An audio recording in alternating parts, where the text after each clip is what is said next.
সম্মানিত মাননীয় স্পিকার, আমাদের একজন সরকার দলীয় সদস্য বলছেন আমরা ভারতের সাথে রাইতে মিটিং করি। বাংলাদেশের জনগণ জানে কে কোন দল কারা ভারতের সাথে মিটিং করে, কাদের সাথে আত্মীয়তা ভারতের কাদের আত্মীয় স্বজন এখন পলায়ন করে ভারতে আছে এবং আগে কারা যায় ভারতে ছিলেন, এসবই বাংলাদেশের মানুষ জানে।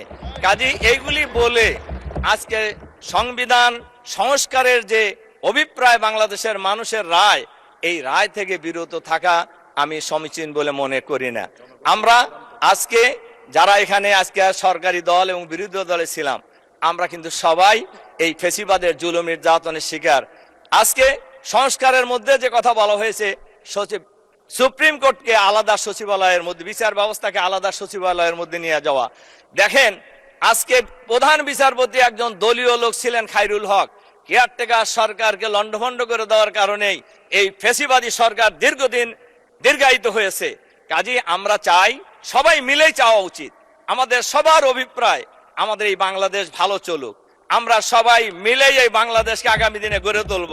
কাজেই দেশের প্রয়োজনে, সংবিধান তো কোনো কোরআনের বাণী নয়, কোনো ওহী নয়, জনগণের জন্য সংবিধান, সংবিধানের জন্য জনগণ নয়। কাজেই জনগণের প্রয়োজনে সংবিধান সংস্কার করা কোনোই অসুবিধা থাকার কথা নয়। এজন্য আমি আপনাদের কাছে বিনয়ের সাথে এই অনুরোধ রাখতে চাই, আমরা যারা দেখেন সংবিধানের কথা, আমার খালি বারবার চোখ যেতেছে হলো সময়ের দিকে, ঘড়ির দিকে। আসলে সংবিধানের কথা আমরা বলছি, আমাদের একজন সদস্য বলেছেনও, আমার এখনো স্পষ্ট মনে আছে, সংবিধানের কথা বলে আমাদের উপর, বিরোধী দলের উপর যে জুলুম নির্যাতন চালানো হয়েছে, দেশনেত্রী বেগম খালেদা জিয়া বলেছিলেন আমরা যদি আবার সুযোগ পাই এই সংবিধানকে ছুঁড়ে ফেলে দেব। উনি তো বলছিলেন, তালিকে ওনার কথা কি একেবারেই অমূলক ছিল? শুধু তাই নয়, আমরা সব সময় লক্ষ্য করেছি সরকারে যারাই থাকে তারা সব কিছুকে দলীয়করণ করার চেষ্টা করেন।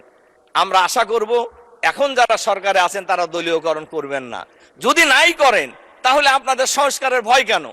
সংস্কার করতে আপনাদের অসুবিধা কি? আমরা সবাই মিলে, যেটা প্রয়োজন সবাই মিলে আমরা সংস্কার করে আমরা এই দেশটাকে একটা সুস্থ রাজনীতির দিকে নিয়ে যেতে চাই, যাতে করে আর কোনো ফেসিবাদের জন্ম বাংলাদেশে না হয়, আর ফেসিবাদী কোনো সরকার যেন বাংলাদেশে প্রতিষ্ঠিত হওয়ার সুযোগ না পায়। এই পরিবেশটাই তো আমরা সবাই চাচ্ছি।